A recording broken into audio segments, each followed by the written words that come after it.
ఎలక్షన్ల టైంలో 100 మాటలు చెప్తాం, రాళ్ళతోటి కొడతాం, రప్పలతోటి కొడతాం, బట్టలు కూడా తీస్తాం, డ్రాయర్ మీద ఉరికించి కొడతామని డైలాగులు కొట్టిండ్రు. నాకు డ్రాయర్ల మీద ఉరికించమని కొట్టమని నేను అడుగుతలేను. రేవంత్ రెడ్డి గారిని ఒకటే క్వశ్చన్, డ్రాయర్ల మీద ఉరికించి కొడతా అన్నాడు కేసీఆర్ను, వద్దు. బట్టలు కూడా తీసి రాళ్ళతోటి కొట్టిస్తా అన్నాడు, వద్దు.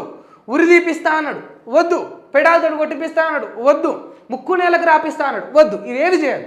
కేవలం ఈ 1,00,000 కోట్లు ఏవైతే కేసీఆర్ కాళేశ్వరంలో మింగిండని మీరు చెప్పినరో గల్లకించి 1,00,000 రూపాయలు పట్టుకరండి.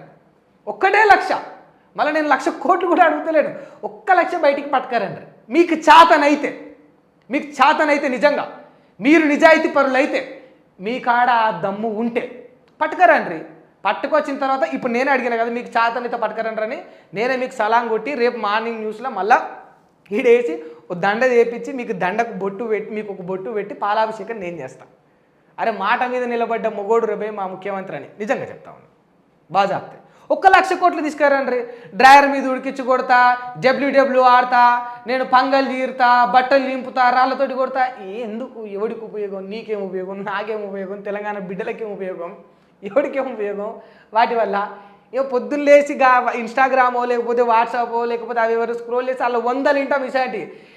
నాకు టైంపాస్ కాక నేను వాడే ఫోన్లో నాకు గవే డైలాగులు, చివరికి నాకు బతుకులు మారుస్తా అని చెప్పి అధికారంలోకి వచ్చిన రాజకీయ నాయకులు కూడా గవే జబర్దస్త్ జోకులు వేస్తే, గవే డైలాగులు వేస్తే ఇక పేదోడి బతుకులు ఎట్లా మారుతాయి, ఎప్పుడు మారుతాయి చెప్పుండ్రి.